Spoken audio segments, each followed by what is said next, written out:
سلطان شاہ ملک دینار پر حملہ آور ہوا۔ ملک دینار اور اس کے ساتھیوں کے خلاف سلطان شاہ کی کئی جھڑپیں ہوئیں، جس کے نتیجے میں سلطان شاہ کامیاب رہا۔ سلطان شاہ نے سرخس کے علاوہ توس شہر پر بھی قبضہ کر لیا۔ اس طرح اس فتح سے سلطان شاہ کی کسی قدر ہمت بندی تھی۔ اس لڑائی میں ملک دینار کی مدد طغان شاہ نے بھی کی تھی۔ نیشا پور کا حاکم تھا اور اس لڑائی کے دوران طغان شاہ مارا گیا۔ نیشا پور کا حاکم اس کا بیٹا سنجر بن گیا۔ سنجر ایک کمزور حکمران تھا اور اس کی کمزوری سے سلطان شاہ نے فائدہ اٹھایا۔ آگے بڑھ کر وہ مرو شہر پر حملہ آور ہوا اور اس پر قبضہ کر لیا۔ اس کے بعد اس کے حوصلے ایسے بڑھے کہ وہ سبز شہر کی طرف بڑھا، وہاں بھی حملہ آور ہوا اور اس پر بھی قابض ہو گیا۔ دوسری طرف سلطان شاہ کا بڑا بھائی تکش آئے دن کی جنگوں سے تنگ آ چکا تھا، لہٰذا اس نے چند سرکردہ لوگوں کو سلطان شاہ کی طرف بھجوایا تاکہ دونوں بھائیوں کے درمیان صلح ہو جائے، اور اس کے ساتھ ہی انہوں نے ایک شاہی جشن کا اہتمام بھی کیا اور گرد و پیش کے تمام سلاطین اور امراء کو اس جشن میں دعوت دی۔ سلطان شاہ اپنے بڑے بھائی تکش کی اس پیشکش پر خوش ہوا۔ اپنی طرف سے اس نے اس جشن میں شامل ہونے کے لیے کچھ امراء کو روانہ کیا، ساتھ ہی بڑے بھائی تکش کو خوش کرنے کے لیے اس کے پاس جو تکش کے چند قیدی تھے انہیں بھی رہا کر دیا۔ اس طرح دونوں بھائیوں کے درمیان گہرے تعلقات کی راہ ہموار ہو گئی۔ اب سلطان شاہ نے مرو شہر میں قیام کر لیا تھا اور مرو شہر سے ہی نکل کر وہ اکثر و بیشتر غوریوں کے علاقوں پر حملہ آور ہوتا رہتا، لوٹ مار کرتا اور تاخت و تاراج کرتا تھا اور غوریوں کے علاقوں میں دور تک گھستا چلا جاتا تھا۔ اس کی ان حرکات کو روکنے کے لیے سلطان شہاب الدین غوری اور اس کا بڑا بھائی سلطان غیاث الدین اپنے لشکر کے ساتھ سلطان شاہ کی طرف بڑھے تھے۔ دریائے آمو کے قریب مرو شہر کے نواح میں مرغاب نام کے کھلے میدانوں میں اس وقت سلطان شاہ اپنے لشکر کے ساتھ پڑاؤ کیے ہوئے تھا۔ سلطان شہاب الدین غوری اور اس کے بڑے بھائی غیاث الدین غوری نے بھی اپنے لشکر کے ساتھ سلطان شاہ کے لشکر کے سامنے پڑاؤ کر لیا۔ کچھ دن تک دونوں لشکر ایک دوسرے کے سامنے پڑاؤ کیے رکھے۔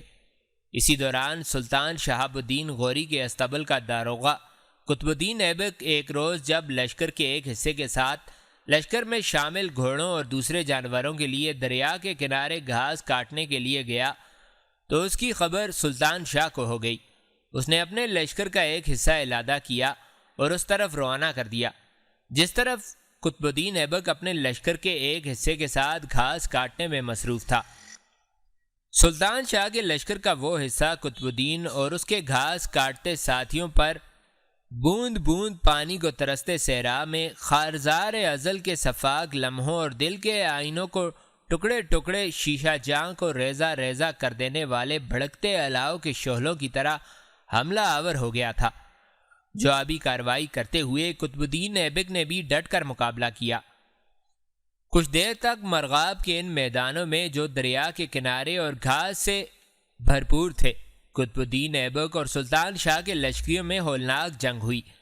حملہ آوروں کی تعداد چونکہ زیادہ تھی، لہٰذا قطب الدین ایبک کی انتک کوششوں کے باوجود وہ حملہ آوروں پر غالب نہ آ سکا اور حملہ آوروں نے قطب الدین ایبک کے بہت سے ساتھیوں کو موت کے گھاٹ اتارنے کے بعد قطب الدین ایبک کو گرفتار کر لیا۔ قطب الدین بیچارہ غلام تھا، ابھی بچہ ہی تھا کہ کچھ بردہ فروش اسے ترکستان سے اٹھا کر نیشا پور لے آئے۔ ان بردہ فروشوں نے قطب الدین ایبک کو نیشا پور اور مضافات کے حاکم فخر الدین بن عبدالعزیز کے ہاتھ فروخت کر دیا۔ یہ امام اعظم ابو حنیفہ کوفی کی اولاد میں سے تھے۔ انہوں نے اپنے فرزندوں کے ساتھ قطب الدین ایبک کی دینی تعلیم کے علاوہ اس کی شاہسواری، تیر اندازی اور جنگی فنون میں خوب تربیت کی۔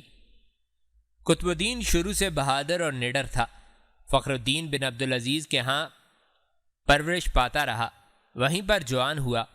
کہتے ہیں جوان ہونے کے بعد وہ ایک بہترین تیغ زن اور صفات مردانگی سے متصف شمشیر زن ثابت ہوا۔ ہر کوئی اس کی بہادری، اس کی شجاعت کی تعریف کرتا تھا۔ قاضی فخر الدین بن عبدالعزیز کے ہاں ہی قطب الدین ایبک جوانی کو پہنچا۔ اس کی بدقسمتی کہ جب وہ اپنی بہتر زندگی کا آغاز کرنے والا تھا تو قاضی فخر الدین بن عبدالعزیز وفات پا گئے اور باپ کے مرنے کے بعد ان کے بیٹوں نے قطب الدین ایبک کو ایک تاجر کے ہاتھ فروخت کر دیا۔ وہ تاجر اسے سلطان شہاب الدین غوری کے پاس لے آیا۔ سلطان شہاب الدین غوری اگرچہ قابل ستائش اوصاف اور برگزیدہ محاسن کا حامل تھا، مگر ظاہری حسن و خوبی سے نا آشنا تھا۔ اس کی چھوٹی انگلی ٹوٹی ہوئی تھی، اس لیے اسے ایبک کہہ کر پکارتے تھے۔ سلطان شہاب الدین غوری اپنے لوگوں اور اپنے غلاموں کو خوش کرنے کے لیے کبھی کبھی جشن برپا کرتے تھے۔ ایک جشن کے موقع پر جب سلطان شہاب الدین غوری نے اپنے تمام غلاموں کو ڈھیروں سونا اور چاندی انعام میں دیا، قطب الدین ایبک کو بھی کافی اشیاء انعام ملی۔ سلطان شہاب الدین کی مجلس سے باہر آ کر قطب الدین ایبک کو جو کچھ سلطان سے ملا تھا سب کچھ غرباء اور حقدار کارکنوں میں تقسیم کر دیا۔ دوسرے روز جب سلطان شہاب الدین غوری کو اس کی اس فیاضی کی خبر ہوئی تو اس نے قطب الدین ایبک کو اپنی نوازش اور قرب کے لیے مخصوص کر لیا۔ اب قطب الدین ایبک اپنی فراست اور دلیری کی وجہ سے سلطان شہاب الدین کی تختگاہ اور ایوان کے آس پاس رہنے لگا اور اس کو اہم ذمہ داریاں سونپی گئیں۔ پھر انتھک محنت اور لگن سے وہ ترقی کرتا چلا گیا۔ روز بروز اس کا مرتبہ بلند ہوتا گیا۔ وہ ترقی کرتے ہوئے سلطان شہاب الدین غوری کا داروغہ استبل بن گیا۔ جس وقت سلطان شاہ کے لشکریوں کے ہاتھوں قطب الدین ایبک گرفتار ہوا، اس وقت وہ سلطان شہاب الدین کا داروغہ استبل ہی تھا۔ گھاس کاٹتے ہوئے بیچارہ گرفتار ہو گیا تھا۔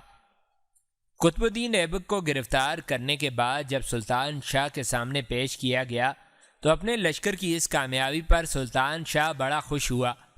قطب الدین ایبک کی اس گرفتاری کے سلسلے میں مورخین کے دو گروہ ہیں۔ ایک گروہ کہتا ہے سلطان شاہ نے قطب الدین ایبک کو لوہے کے ایک پنجرے میں بند کر دیا، اس لیے کہ اسے خبر ہو گئی تھی کہ یہ شخص سلطان شہاب الدین غوری کا داروغہ استبل ہے۔ دوسرے مورخ یہ کہتے ہیں کہ اس کے پاؤں میں لوہے کا ایک بھاری تختہ باندھ دیا گیا تھا تاکہ وہ بھاگنے نہ پائے۔ بہرحال اپنے پہلے حملے میں سلطان شہاب الدین غوری اور سلطان غیاث الدین غوری کے مقابلے میں ایک طرح سے کامیاب ہی رہا تھا۔ پھر دونوں لشکر ایک دوسرے کے سامنے صف آرا ہوئے۔ سلطان شاہ خوش تھا کہ گزشتہ حملے میں اس کے لشکری کامیاب رہے تھے اور شہاب الدین غوری کے داروغہ استبل قطب الدین ایبک کو گرفتار کر لیا تھا۔ اس بنا پر اس کے اور اس کے لشکریوں کے حوصلے بڑے ہوئے تھے، اور دوسری طرف سلطان شہاب الدین اور اس کا بڑا بھائی غیاث الدین غوری دونوں ہی سلطان شاہ سے گزشتہ حادثہ کا انتقام لینے پر تلے ہوئے تھے۔ کچھ دیر تک دونوں لشکریوں کے درمیان جنگ کے طبل بجتے رہے۔ کرنوں کی آوازیں دلوں کو گرماتی رہیں۔ اس کے بعد سلطان شاہ نے اپنے لشکر کو آگے بڑھایا۔ پھر وہ غیاث الدین غوری اور سلطان شہاب الدین غوری کے لشکر پر بری طرح سے ٹوٹ پڑا۔ غیاث الدین غوری اور شہاب الدین غوری نے بھی بھرپور جوابی کارروائی کی۔ غیاث الدین غوری اور شہاب الدین غوری سلطان شاہ کے لشکر میں بڑی تیزی سے گھس کر اس کے لشکر کی تعداد کم کرنے لگے۔ یہ صورتحال دیکھتے ہوئے سلطان شاہ لرز کانپ کر رہ گیا۔ آخر جب اس نے یہ اندازہ لگا لیا کہ اگر جنگ مزید جاری رہی تو غیاث الدین اور شہاب الدین کے ہاتھوں اسے بدترین شکست کا سامنا کرنا پڑے گا، لہٰذا اپنے لشکر کو بچانے اور اپنے آپ کو مکمل تباہی کے حوالے کرنے سے پہلے اس نے اپنی شکست کو تسلیم کر لیا اور مرو شہر کی طرف بھاگ گیا۔ بھاگتے ہوئے سلطان شاہ اپنی ہر شے پڑاؤ ہی میں چھوڑ گیا تھا۔ کچھ دور تک غیاث الدین اور شہاب الدین غوری دونوں بھائیوں نے سلطان شاہ کا تعاقب کیا، یہاں تک کہ وہ مرو شہر میں جا کر محصور ہو گیا۔ سلطان شاہ چونکہ اپنے پڑاؤ کی ہر چیز چھوڑ کر بھاگا تھا، پڑاؤ کے اندر قطب الدین ایبک بھی موجود تھا۔ مورخین لکھتے ہیں کہ کچھ زندہ دل نوجوان قطب الدین ایبک کو ایک اونٹ پر بٹھا کر سلطان غیاث الدین غوری اور شہاب الدین غوری کے سامنے لے آئے۔ اونٹ کو بٹھایا گیا، قطب الدین کے پاؤں میں جو لوہے کا بھاری تختہ بندھا ہوا تھا اسے کھول دیا گیا۔ اس کا بہترین استقبال کرتے ہوئے سلطان شہاب الدین غوری نے اس کے گلے میں موتیوں کے ہار ڈال دیے تھے۔ سلطان غیاث الدین غوری اور سلطان شہاب الدین غوری کے ہاتھوں سلطان شاہ خوارزمی کی یہ بدترین شکست تھی۔ سلطان غیاث الدین غوری اور سلطان شہاب الدین غوری دونوں بھائی سلطان شاہ کے علاقوں پر قبضہ نہیں کرنا چاہتے تھے۔ وہ ایک حکمران تھا، لہٰذا اس کی عزت اور اس کے احترام کو برقرار رکھنا چاہتے تھے۔ وہ چونکہ بار بار غوریوں کے علاقوں پر حملہ آور ہو کر ان کے لیے نقصان کا باعث بنتا تھا، لہٰذا دونوں بھائی اسے صرف سبق سکھانا چاہتے تھے تاکہ آنے والے دور میں غوریوں کے علاقوں پر حملہ آور ہونا ترک کر دے۔ مرغاب کے میدانوں میں سلطان شاہ کو شکست دینے کے بعد چند روز تک غیاث الدین اور شہاب الدین نے وہیں پڑاؤ کیے رکھا۔ اس دوران سلطان شاہ مرو شہر کے اندر محصور رہا۔ پھر غیاث الدین اور شہاب الدین غوری اپنے لشکر کے ساتھ لوٹے۔ بڑا بھائی غیاث الدین غور کی طرف چلا گیا تھا، جبکہ شہاب الدین غوری اپنے حصے کے لشکر کے ساتھ غزنی شہر کی طرف چلا گیا۔ ایک روز علی مردان، غازی بیگ، ناصر الدین تمران اور ایبا جوکی چاروں اپنے گھوڑوں پر سوار ملتان شہر کے قریب پہنچے۔ علی مردان اور غازی بیگ آگے آگے تھے، جبکہ ناصر الدین تمران اور ایبا دونوں ان کے پیچھے تھے۔ شہر سے ذرا فاصلے پر ہی آپس میں صلاح و مشورہ کرنے کے بعد علی مردان اور غازی بیگ دونوں نے اپنے گھوڑوں کو روک دیا۔ ان کے قریب آ کر ایبا اور ناصر الدین تمران نے بھی اپنے گھوڑے روکے۔ کچھ دیر خاموشی رہی، پھر علی مردان ناصر الدین تمران اور ایبا کو مخاطب کر کے کہنے لگا، میرے عزیز، ہم اس وقت ملتان شہر کے شمالی دروازے کے سامنے ہیں۔ شہر کے مشرقی جانب ایک سرائے ہے۔ میں چاہتا ہوں یہاں سے اپنا رخ بائیں جانب موڑتے ہیں، سرائے کی طرف جاتے ہیں۔ تم دونوں سرائے میں داخل ہو جانا، ہم شہر پناہ کے مشرقی دروازے سے شہر میں داخل ہو جائیں گے۔ علی مردان جب خاموش ہوا تب کچھ دیر تک ناصر الدین تمران نے ایبا سے مشورہ کیا، پھر ناصر الدین علی مردان کو مخاطب کر کے کہنے لگا، علی مردان اور غازی بیگ میرے بھائیوں، میں تمہاری تجویز سے اتفاق نہیں کرتا۔ دیکھو، اگر تم دونوں ہمارے ساتھ یہاں سے مشرقی حصے کا رخ کرتے ہو تو کئی لوگ ہم چاروں کو اکٹھا دیکھیں گے، جو بعد میں ہمارے لیے نقصان کا باعث ہو سکتا ہے۔ بہتر طریقہ یہی ہے کہ تم دونوں یہیں سے شمالی دروازے کے ذریعے شہر میں چلے جاؤ۔ تم دونوں نے جو ہمیں اپنا پتہ لکھ کر دے دیا ہے وہ ہمارے پاس محفوظ رہے گا۔ اگر ضرورت پڑی تو ہم تم سے رابطہ قائم کر سکتے ہیں۔ میں اور ایبا یہیں سے بائیں ہاتھ جاتے ہیں۔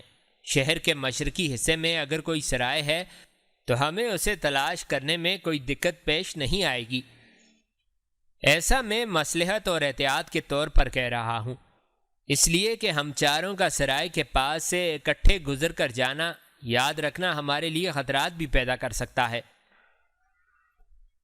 علی مردان اور غازی بیگ دونوں نے ناصر الدین اور ایبا کی اس تجویز سے اتفاق کیا۔ پھر علی مردان اور غازی بیگ نے دونوں کو خدا حافظ کہا اور شہر کے شمالی دروازے کی طرف ہو لیے، جبکہ ناصر الدین تمران اور ایبا دونوں بائیں جانب مڑ کر شہر کے مشرقی حصے کا رخ کر رہے تھے۔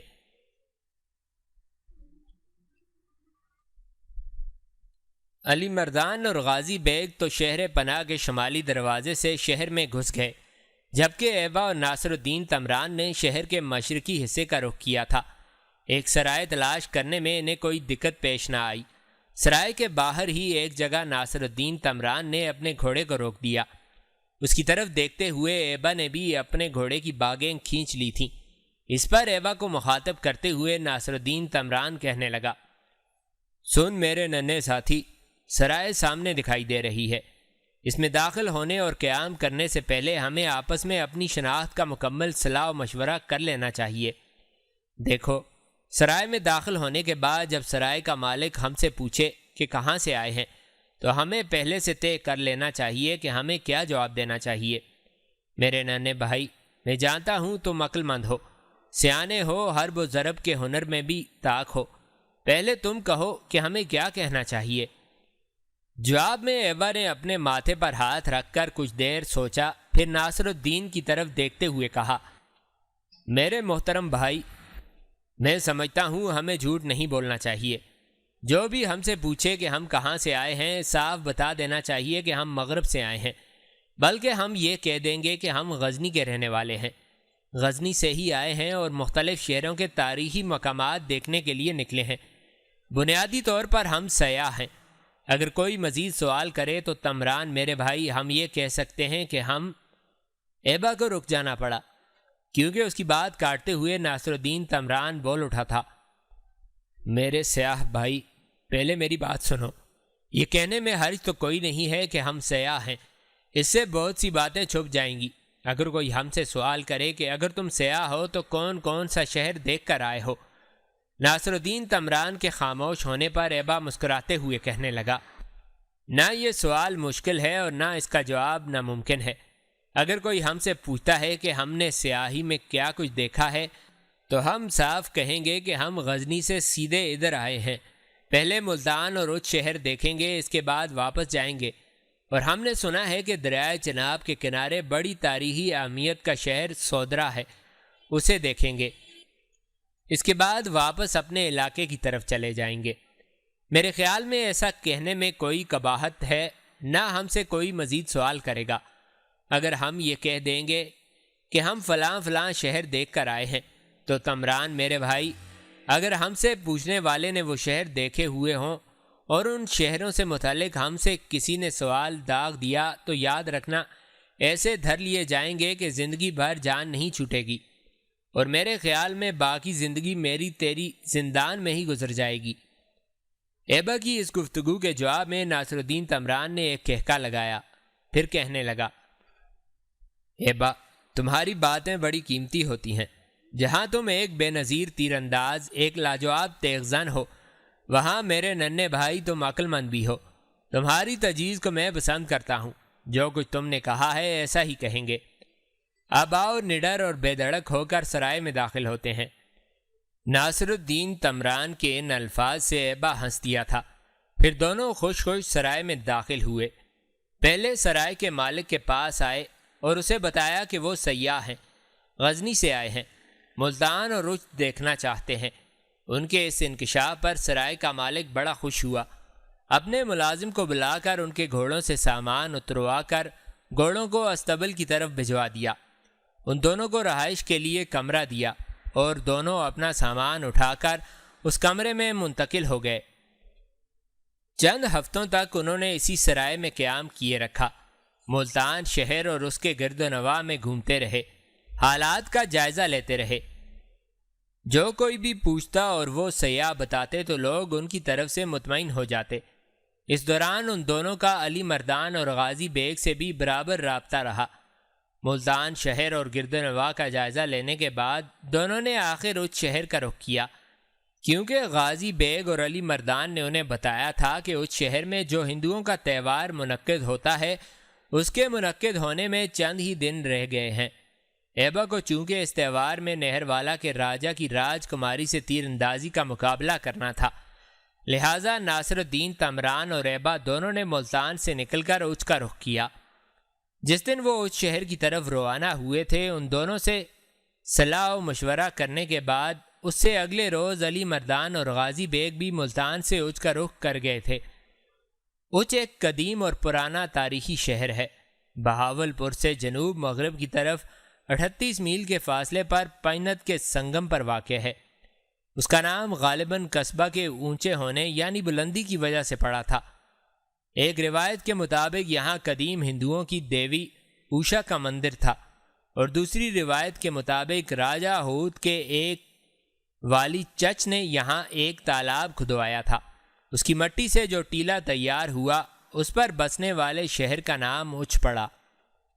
مسلمانوں کی روایت کے مطابق ایک شخص جلال الدین شیر شاہ ترکستان سے یہاں آئے، انہوں نے یہاں ایک قلعہ تعمیر کرایا اور اس شہر کا نام اچ یعنی بلند رکھا۔ مشہور مسلمان مورخ ابن بطوطہ اچ شہر سے متعلق کہتا ہے کہ یہ دریائے سندھ کے کنارے واقع ایک بہت بڑا اور خوبصورت شہر ہے، بازار عمدہ اور عمارتیں خوبصورت ہیں۔ اس کا یہ کہنا مبالغہ آمیز نہیں، آج بھی یہاں کی آب و ہوا صحت مند ہے۔ البتہ پرانا شہر ہونے کی وجہ سے مندروں اور مزاروں اور مقبروں کے سلسلے دور دور تک پھیلے ہوئے ہیں۔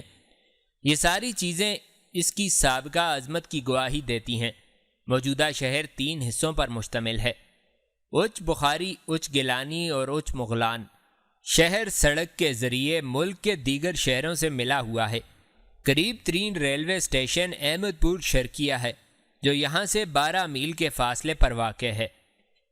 محمد بن قاسم کے وقت یہ شہر سیاسی اور معاشی اعتبار سے ہی نہیں بلکہ تہذیب و تمدن کے لحاظ سے بھی بے مثال تھا۔ محمود غزنوی کے زمانے سے یہاں اسلامی علوم کی آمد ہوئی اور مولانا صفی الدین گازروی کی زیر قیادت ایک اسلامی درسگاہ اچ میں قائم کی گئی۔ رفتہ رفتہ اچ کا علمی مرتبہ اتنا بڑھ گیا کہ پورے بر صغیر میں اس سے بہتر کوئی شہر نہیں سمجھا جاتا تھا۔ منگولوں کے حملوں کے دور میں علماء و فضلاء میں سے اکثر نے اچ کا رخ کیا اور یہاں سکونت اختیار کر لی۔ اگرچہ منگولوں نے شہر کو کئی بار تباہ و برباد اور تاراج کیا، مگر اس کی اہمیت و حیثیت پر کبھی کوئی فرق نہ آیا۔ 1398 عیسوی میں جب تیمور لنگ نے دہلی پر حملہ کیا تو وہ اچ ہی کے راستے دہلی کی طرف روانہ ہوا تھا۔ ہمایوں کے عہد میں یہ شہر دلی کے ماتحت آ گیا تھا۔ مغلیہ عہد کے اواخر میں خصوصاً اورنگزیب کے بعد اس شہر کی اہمیت و تجارت اور آبادی میں فرق آنا شروع ہو گیا تھا۔ رنجیت سنگھ نے اس شہر پر قبضہ کرنے کی کوشش کی تھی مگر ناکام رہا۔ اس کے بعد بہرحال عباسیوں نے اس شہر کو اپنی ریاست میں شامل کر لیا۔ اس شہر نے پورے ہندوستان کو علمی لحاظ سے فیض عطا کیا۔ اس لحاظ سے یہ شہر قدیم اور پرانے دور ہی سے مشہور اور معروف شمار کیا جاتا ہے۔ ناصر الدین تمران اور ایبا دونوں اس شہر میں داخل ہوئے۔ پہلے انہوں نے ایک سرائے میں قیام کیا، اس کے بعد شہر کا جائزہ لینے کے لیے نکلے۔ انہوں نے ہندوؤں کی اوشا دیوی کا مندر بھی دیکھا، جہاں دیوی کے مندر کے قریب ہی باہر کی جانب کھلا میدان تھا جہاں ہندوؤں کا تہوار منعقد کیا جاتا تھا۔ اس میدان کا بھی انہوں نے جائزہ لیا۔ جس روز وہ دونوں اس شہر میں پہنچے، اس سے اگلے روز علی مردان اور غازی بیگ بھی وہاں پہنچ گئے تھے اور انہوں نے بڑے رازدارانہ انداز میں ناصر الدین تمران اور ایبا سے رابطہ قائم کر لیا تھا۔ چونکہ ہندوؤں کا تہوار وہاں منعقد کیا جاتا تھا، اس کے انعقاد کے دن قریب آ گئے تھے، لہٰذا ناصر الدین تمران اور ایبا دونوں سرائے میں قیام کر کے اس تہوار کا انتظار کرنے لگے تھے۔ اچ شہر میں جس روز اوشا دیوی کا تہوار شروع ہونا تھا، اس سے ایک روز پہلے نہروالا کا راجہ بھیم دیو اپنے لشکر کے ساتھ وہاں پہنچا۔ راجہ بھیم دیو کے اہل خانہ اور عزیز و اقارب انتہائی خوبصورت 2 گھوڑوں سے کھینچے جانے والی بگیوں میں سوار تھے، باقی لشکری گھوڑوں پر تھے۔ جس کھلے میدان کے اندر اوشا دیوی کا وہ تہوار منایا جاتا تھا، اس کھلے میدان کے اندر راجہ بھیم دیو کا وہ قافلہ آن رکا تھا۔ جس روز بھیم دیو کا قافلہ وہاں پہنچا، اسے دیکھنے کے لیے جہاں شہر کے لوگ اس میدان کی طرف امڑ آئے تھے، وہاں ناصر الدین تمران، ایبا، غازی بیگ اور علی مردان بھی وہاں پہنچ چکے تھے۔ اس موقع پر اپنے قریب کھڑے ایبا اور ناصر الدین تمران کو مخاطب کر کے علی مردان کہنے لگا، تم میرے ساتھ آؤ، میں تمہیں بھیم دیو کی راجکماری دکھاتا ہوں۔ وہ جو سامنے خوبصورت بگی آن کر رکی ہے، اس کے اندر بھیم دیو کے اہل خانہ ہوں گے، اس لیے کہ پچھلے سال بھی یہی بگی انہیں لے کر آئی تھی۔ باقی بگیوں میں بھیم دیو کے دوسرے عزیز و اقارب ہوں گے۔ اس موقع پر ناصر الدین تمران اور ایبا نے بڑے پرشوق انداز میں علی مردان کی طرف دیکھا، پھر اس کے ساتھ ہو لیے اور جس بگی کی طرف علی مردان نے اشارہ کیا تھا اس کے قریب جا کر کھڑے ہوئے۔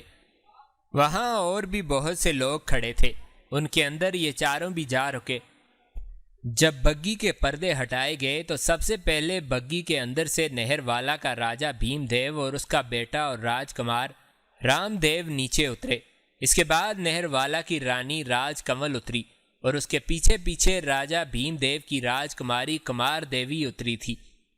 جب راجکماری بگی سے اتر کھڑی ہوئی تب ایبا نے دیکھا وہ بہت حسین تھی۔ ایبا نے یہ بھی دیکھا کہ اس کا چہرہ ایسے تھا جیسے خمار بھرے ہتھیوں میں مستی پر اترا ہوا کوئی قافلہ نور۔ ایبا نے بڑے غور سے اس کا جائزہ لیا۔ اس موقع پر علی مردان نے ایبا کو مخاطب کیا، ایبا میرے بھائی، دیکھا راجکماری کو؟ پھر اپنا منہ وہ ایبا کے کان کے قریب لے گیا اور سرگوشی میں کہنے لگا، کیا تم اس کا مقابلہ کر سکو گے؟ کیا تم اس کی نظروں کے تیروں اور اس کے حسن کی برچیوں کا مقابلہ کر سکو گے؟ علی مردان کے ان الفاظ پر ایبا مسکرایا، پھر یکدم سنجیدہ ہو گیا اور کہنے لگا، علی مردان، خداوند قدوس کی قسم، جب میدان میں اترے گی تو میں اس کے حسن کی ساری قیامت خیزیاں، اس کی خوبصورتی کے سارے طلسم کو دھو کے رکھ دوں گا۔ ذرا مقابلے کا وقت تو آنے دو، پھر دیکھنا میں کیا رنگ دکھاتا ہوں۔ علی مردان، یہ تو اپنے کانوں کی بالی میں نشانہ باندھ کر تیر پیوست کرتی ہے، یہ اگر دیوار کے سائے میں کھڑی ہوگی تو میں اس کے کانوں کے اندر جو سوراخ ہیں انہیں بھی ہدف بنا کر بے خطا تیر اندازی کرنے کا ہنر اور فن جانتا ہوں۔ اب مجھے مقابلے کا میدان لگنے کا بڑی بے چینی سے انتظار رہے گا۔ ایبا، ناصر الدین تمران، علی مردان اور غازی بیگ کچھ دیر تک وہاں کھڑے ہو کر صورتحال کا جائزہ لیتے رہے۔ پھر جب وہ وہاں سے ہٹنے لگے تب یکدم علی مردان رک گیا اور اس کی طرف دیکھتے ہوئے غازی بیگ، ناصر الدین تمران اور ایبا بھی رک گئے۔ پھر مسکراتے ہوئے علی مردان نے اس شہر کی طرف دیکھا اور کہا، ادھر دیکھو۔ غازی بیگ، ناصر الدین تمران اور ایبا نے جب ادھر دیکھا تو کچھ بگیاں ایک جلوس کی صورت میں اس کھلے میدان کی طرف آ رہی تھیں اور بگیوں کے ساتھ کافی مسلح جوان دائیں بائیں آگے پیچھے تھے۔ کچھ دیر وہ چاروں ان بگیوں کو دیکھتے رہے۔ اس موقع پر ایبا نے علی مردان کو مخاطب کیا، علی مردان میرے بزرگ، اس میدان کی طرف آنے والا یہ نیا قافلہ کس کا ہے؟ کیا یہ کسی اور راجہ کا کاروان ہے؟ جواب میں علی مردان مسکرایا اور کہنے لگا، ایبا میرے بیٹے، تمہارا اندازہ درست ہے، یہ جو قافلہ آ رہا ہے یہ اوچ کے راجہ کا ہے۔ میرے خیال میں اوچ کا راجہ اپنے اہل خانہ کے ساتھ نیروالا کے راجہ کا استقبال کرنے کے لیے آیا ہے۔ جب وہ قریب آئے تو علی مردان مسکراتے ہوئے کہہ رہا تھا، یہ جو سب سے آگے آگے سفید رنگ کے بہترین گھوڑے پر سوار ہے یہ اوچ کے راجہ کا سپہ سالار بالک رام ہے۔ پیچھے جو بگی سب سے خوبصورت ہے اس میں میرے خیال سے اس کے راجہ کے اہل خانہ ہوں گے یا راجہ خود بھی ہوگا۔ اس پر ناصر الدین تمران نے علی مردان کو مخاطب کیا، اوچ کے راجہ کا نام کیا ہے؟ علی مردان نے کچھ سوچا پھر کہا، نام تو اس کا کچھ اور ہی ہے لیکن زیادہ تر اسے دلپت رائے ہی کہتے ہیں۔ اس کا ایک بیٹا دیوداس ہے، اس کی ایک ہی بیٹی ہے جو اس کی راجکماری ہے، اس کا نام سون کرن ہے۔ اس کی جو رانی ہے اسے چمپانیر کہہ کر مخاطب کرتے ہیں، اس کا نام بھی کچھ اور بڑا مشکل سا ہے۔ اتنی دیر تک وہ بگیاں قریب آ گئی تھیں۔ ان بگیوں کو دیکھتے ہوئے نہروالا کا راجہ بھیم دیو، اس کی راجکماری کمار دیوی، رانی راج کنول اور بیٹا رام دیو بھی ایک جگہ کھڑے ہو کر ان بگیوں کی آمد کا انتظار کرنے لگے تھے۔ پھر ان کے قریب آ کر سب سے پہلی بگی رکی۔ بگی کے اندر سے پہلے اوچ کا راجہ دلپت رائے اترا، اس کے بعد اس کی رانی چمپانیر، بعد میں راج کماری سون کرن اور سب راجہ بھیم دیو، اس کی رانی راج کنول، راج کماری کمار دیوی اور اس کے بھائی رام دیو سے ملنے لگے۔ انہوں نے دیکھا ان کے راجہ کی رانی چمپا نیر تو ڈھلی ہوئی عمر کی خاتون تھی لیکن راج کماری انتہا درجہ کی خوبصورت اور نوجوان تھی۔ بہرحال وہ سب ایک دوسرے کے ہاتھ میں ہاتھ ڈالے خوشیوں بھرے کہکے لگاتے خیموں کی طرف چلے گئے تھے جو نہر والا کے راجہ بھیم دیو نے اس میدان کے اندر نصب کروائے تھے۔ علی مردان، غازی بیگ، ناصر الدین تمران اور ایبا کچھ دیر وہاں کھڑے ہو کر حالات کا جائزہ لیتے رہے۔ اس کے بعد وہ وہاں سے پلٹے اور سرائے کی طرف چلے گئے۔ چند روز تک کچھ میں منایا جانے والا اوشا دیوی کا وہ تہوار اپنے زوروں پر رہا۔ آس پاس کے علاقوں سے آئے ہوئے ہندو بھی اس تہوار میں بڑھ چڑھ کر حصہ لیتے رہے۔